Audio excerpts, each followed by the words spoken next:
What's going on, Duck fans? Welcome to another look at Oregon football in 2022, this time on defense. Today we're going to review the defensive roster, show some clips from last year, and I'll sprinkle in some info on these players, the same way we did for the offense back in the spring. Which, if you've already watched that one, thank you, I appreciate it. Got a lot of great feedback and requests to do a preview for the defense, so here we are. And actually a quick update to that video. There have been some big additions since then, like 5-star O-lineman commit Josh Connerly. If you want any indication of how big this was, just check out this video of Coach Lanning's reaction. Going to University of Oregon.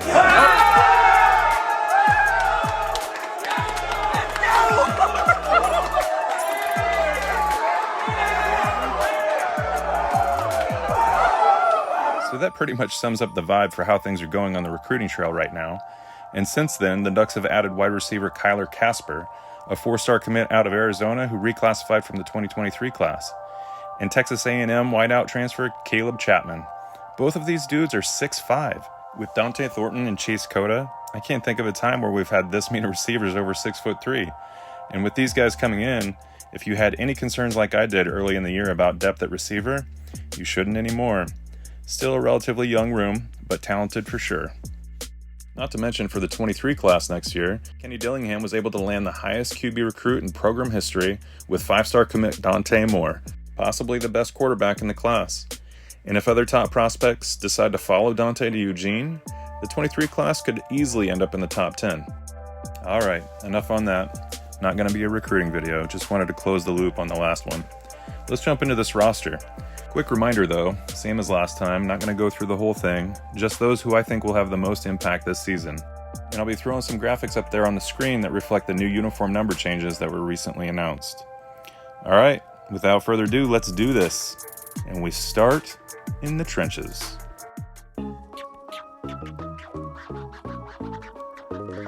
Brandon Dorlus made his presence known up and down the defensive line last year. He's versatile enough to line up over center or off the edge. Either way, he can find his way into the backfield. Hayner moving up. Hayner goes down. Brandon Dorlus the sack for Oregon.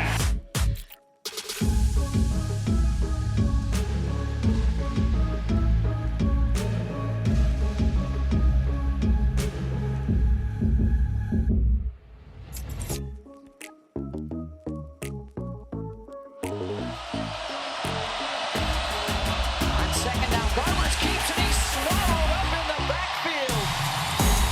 Brandon Dorlus. Thompson Robinson, this offense, a chance to build the lead, and he's standing in the pocket. Ball hit, and it's picked off. His arm was hit.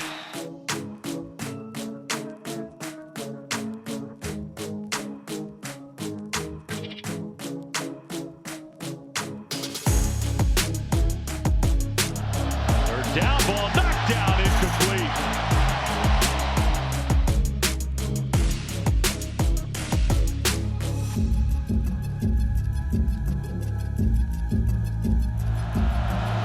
They're going to keep it on the ground, and Baylor is wrapped up and literally thrown down by Brandon Dorlus for a loss on the play, and Oregon State will have to punt. The anchor and most experienced member of this line, Amavai, has been, and thankfully will continue to be, a problem for opposing offenses. It helps if you can push around some of the best offensive linemen in the country. Here comes a blitz. Bucks pick it up. Stroud out of the pocket. Stroud on the move and goes out of bounds close to the 40.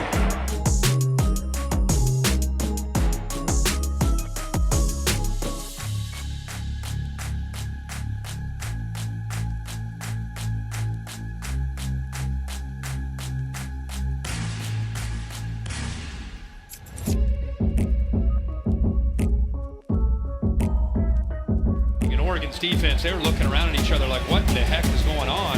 And since then, UCLA has a field goal. This defense is winning the line of scrimmage. Look at this. Charbonnet just strung out, battles, and they'll be tackled behind the line. Impressive pursuit.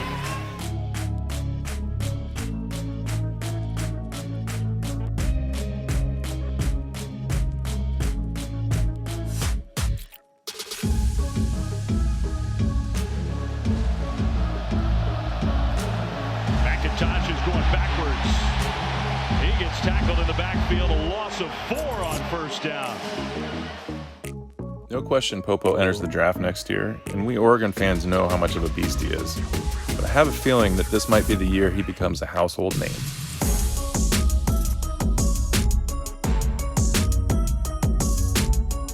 K-Dub Hud! I don't know if anybody calls him that, I doubt it. But they should maybe, I don't know. But the dude is a wrecking ball, who has a great 1-2 punch with Popo or whoever's lined up on the inside with him.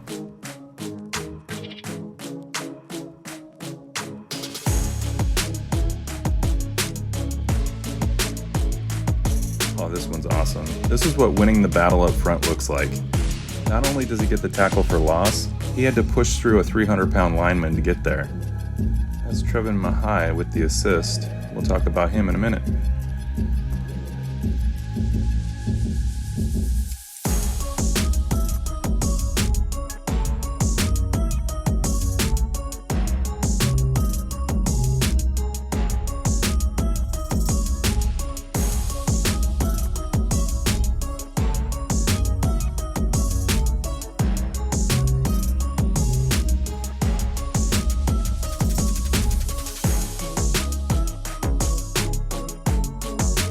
Trevin is a fourth-year sophomore, yeah, that's a thing, who stepped into the fold last year in a big way.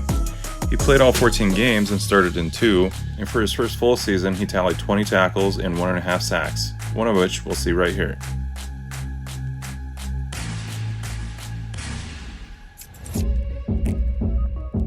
So I think we'll see Trevin step up this year, mainly because we need him to, with Popo leaving next year and almost certainly Dorless. But what we've seen so far has certainly been encouraging.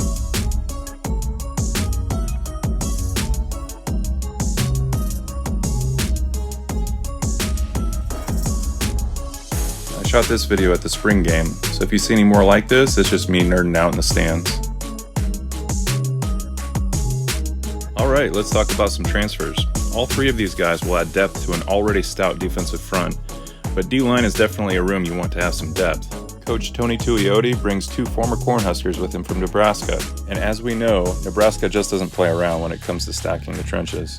Casey Rogers logged a modest 17 tackles, playing in just 6 games due to injury in the first half of the season. Jordan Riley is completing his coast-to-coast tour of college football, having played at North Carolina, Garden City Community College, Kansas, and Nebraska. He's another big dude who will probably rotate in for run-stop downs. And Taki. He defected south from that school in Seattle to come fly with the Ducks.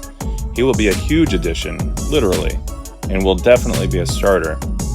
11 games last year, started in 10. He played 530 snaps, which works out to be over half the season, which is very respectable as a D lineman, and currently the 5th highest rated lineman in the conference according to Pro Football Focus. So we've already hinted at Dorless playing on the edge, which can loosely mean defensive end, but these are the guys who are strictly edge guys, who will look to replace the pass rush capability of one of the best to ever wear an Oregon jersey, Kayvon Thibodeau. But frankly, I think they are underrated a bit, kind of living in the KT shadow, and should shine in this new system. So if you have to back up the best pass rusher in the country, I think you want Braden Swinson, which is exactly what he did in the Ohio State game. I mean, the case could be made that he set the edge better than the Buckeyes did. Is that too soon? I apologize to the one Buckeye fan that watched this video. But anyway, I think Braden stands to have a breakout year.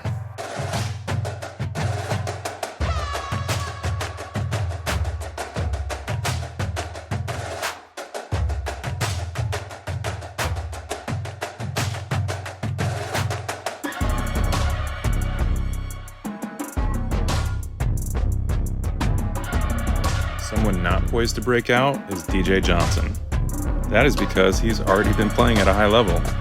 I mean, he's been playing both sides of the ball for 2 years now at tight end and defensive end. Just playing one of those positions alone should tell you what kind of athlete someone is. But DJ played both, and he excelled.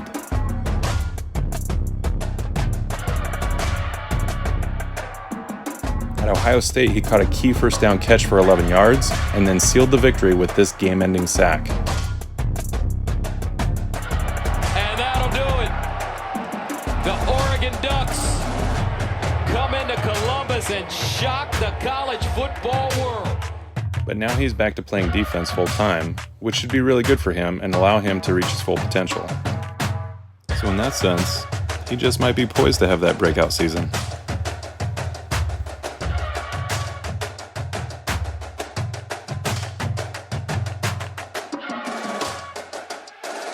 Previously number 47, now 18, Mace Funa has reportedly put on some weight this summer. Not that he really needed it, not many are going to be pushing him around, which I should mention these weights are not the most recent as they won't release those updated numbers until the fall, in case you care about that sort of thing. But you can see here, he sets the edge really well.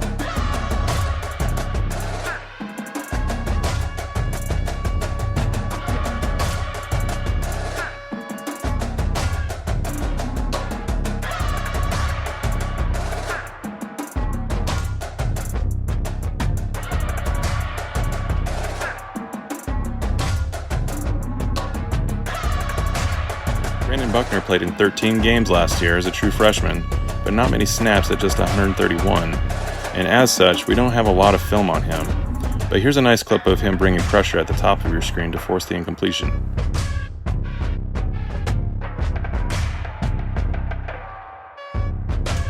And we'll close out the D-line with this last clip of Buckner with Dorless, Popo, and Funa left to right, which showcases what this group is capable of in the pass rush.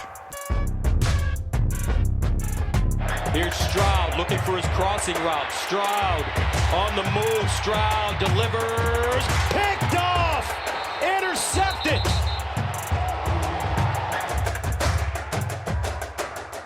All right, let's talk about Noah for a minute. Maybe a little bit longer than a minute. In 2020, he was voted the Pac-12 Coaches Freshman of the Year. In 21, was first team all-conference. For 22, he's on too many watch lists to mention, not the least of which is the Bronco Nagurski, given to the top defensive player in the country. So that's the guy we have at inside linebacker. He's the custom player you built in NCAA back in the day when you maxed out size, speed, football IQ. It's just not fair. And you already kind of knew this before he ever played a snap, having had the good fortune of seeing his brother Panay play here back in 18 and 19. He's just a stand-up dude from an awesome family who loves football. But I won't bore you anymore with the fluffy stuff. I'll let Noah speak for himself here.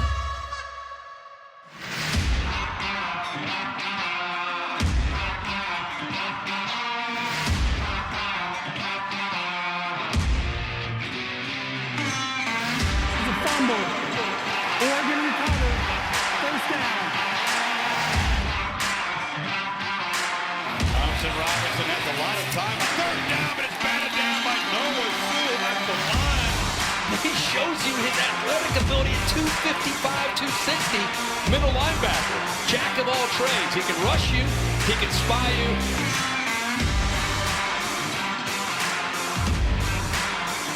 Noah Sewell in coverage on Keefe. A really good receiver. Gets underneath, runs with him. And it's going to take a perfect throw with that kind of underneath coverage.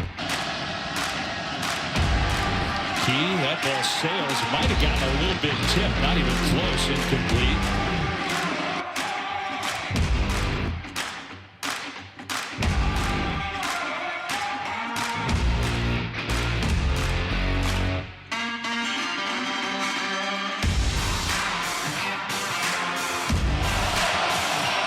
Farmers wrapped up and down he goes. They broke the pressure and they got to him.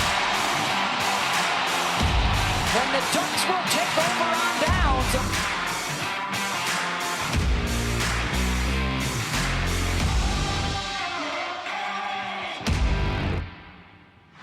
Stanford has been shut down in the second half on offense. McKee is going down. Almost body slam by Noah Sewell.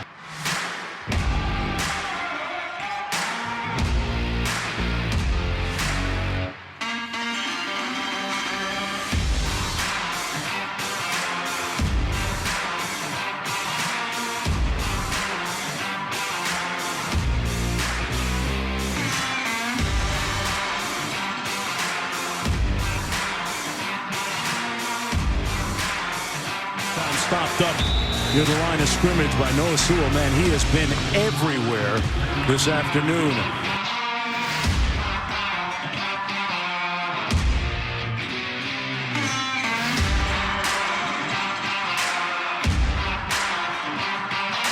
3rd down and 2 at the 39.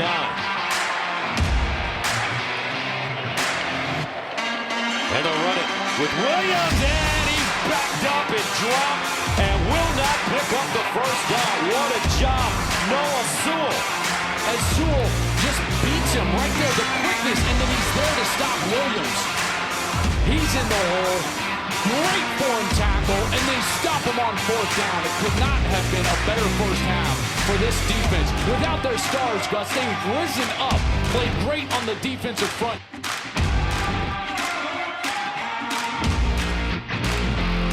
He just prowls right down that line of scrimmage, and then has that explosive burst at his size that is so unique and rare.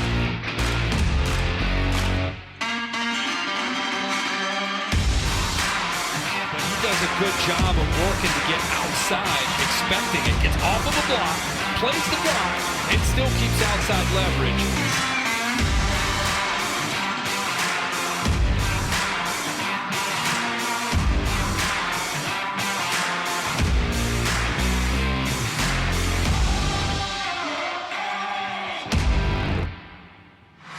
He shows rush, but he's just kind of watching the quarterback, and then at the right moment, he attacks.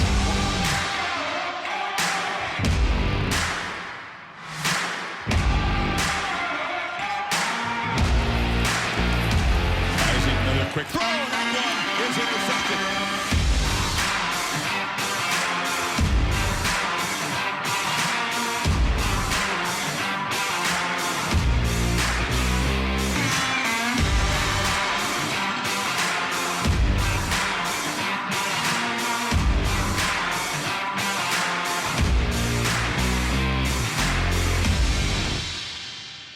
If there's anyone fans are most anxious to see, it has to be Justin Flo. We have to see him on the field with Noah. And think about how much he must want to get back out there too. I mean, look at his photo. He just tackled your unborn kids with that look. So yeah, let it be a good year for Justin. Gainer, moving up, escapes, on the move, and he goes down, takes a big hit.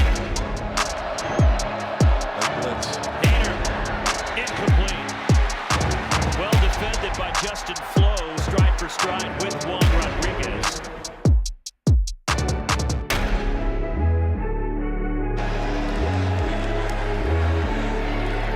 Hader with a lane. Lunges forward. He's about a yard shy. He lost the football. Oregon's got it. He lost the ball. Justin Flo is closing in. A safety converted to inside linebacker last year, Jeffrey Bassa will stay there to start the season this year, and for good reason. Not only does he have the sideline-to-sideline quickness, he can bring it. A perfect fit in this linebacker core.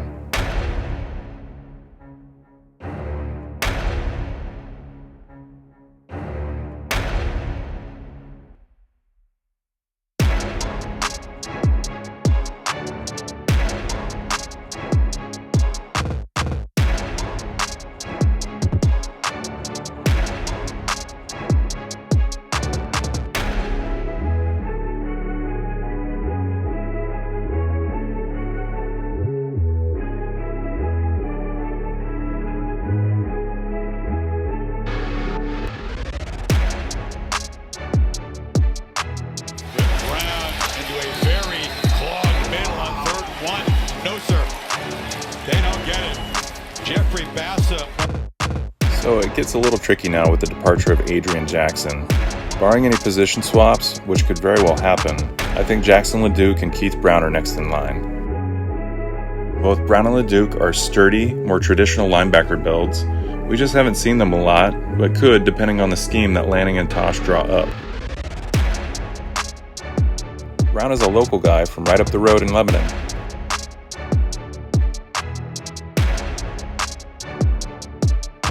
Here's LeDuc on the tackle with freshman Jaleel Florence. And speaking of Jaleel, it's time to talk about the cornerbacks.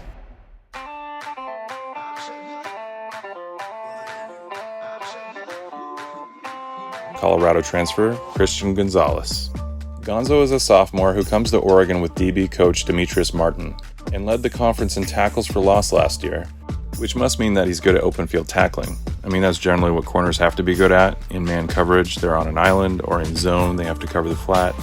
But to get into the backfield, you're either sending him on a blitz, or the corner sniffs out the screen pass. And that is exactly what Gonzo does here. They're going to get it underneath to A-Chain, who can't get free. What a game Christian Gonzalez is playing.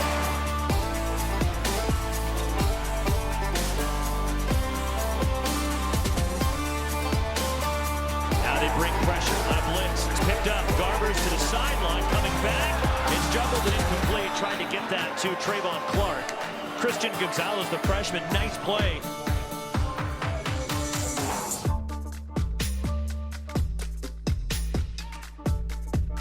Bringing someone in like Gonzalez was an absolute must, but the reality is that he only has 18 games under his belt, which speaks to just how inexperienced this group is when he's the most experienced.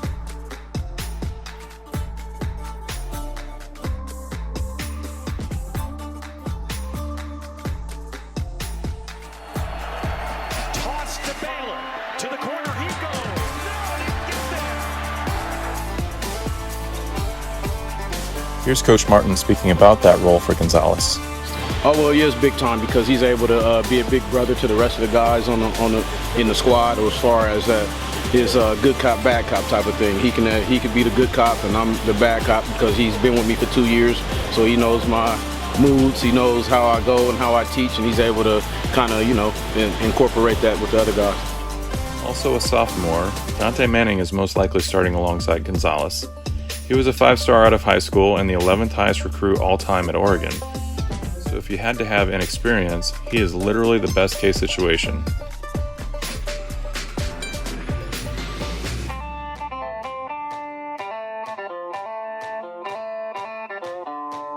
Oh, this is awesome. Dante comes screaming down to block the punt, but UCLA dude muffs it, and Dante is Johnny on the spot and shifts into full go mode.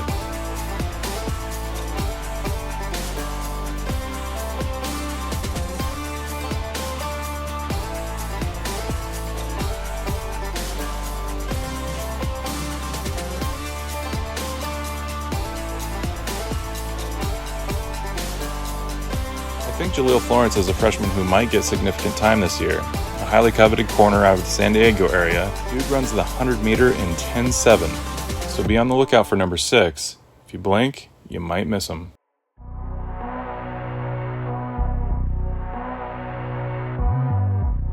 Bennett Williams is now wearing number 4 in honor of Spencer Webb. And he's my pick for Breakout Player of the Year. Yeah, I know he's a senior, but last year he had an upward trajectory that looked like the moon. But that was cut short in October when he broke his leg during practice.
The crazy thing is he played in the Alamo Bowl and forced this fumble, which means one of two things. Either it was a minor fracture, or he is superhuman. I'm going to go with the latter. Alright, I'm going to be honest here. I don't remember seeing Jamal Hill much last year, but in my review of these games, I don't know how I missed him. He showed up during key plays and is a big dude for safety. So I apologize to Jamal, and I promise I won't make that same mistake this year.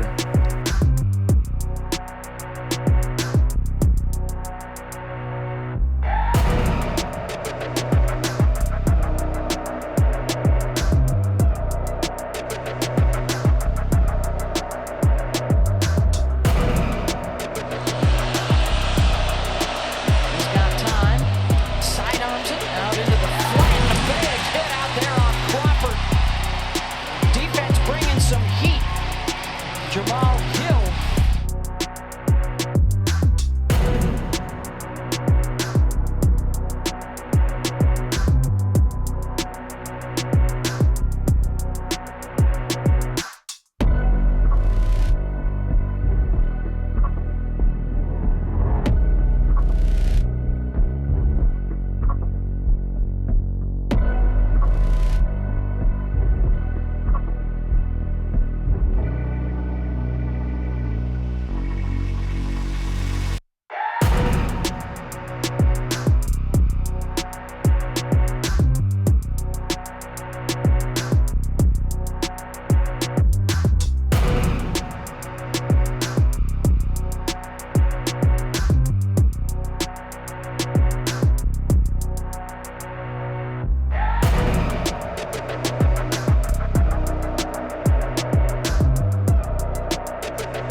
For those wondering, Brian Addison is not related to Braylon Addison, but we're happy to have him just the same.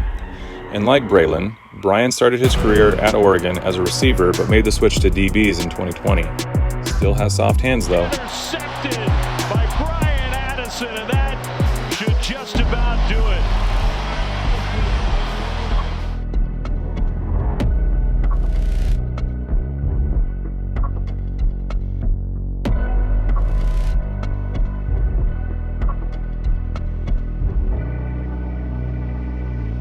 And last but not least, Steve Stevens started in the first 8 games last year before going down with a leg injury. Having him healthy this year will round out the safeties pretty well, I think.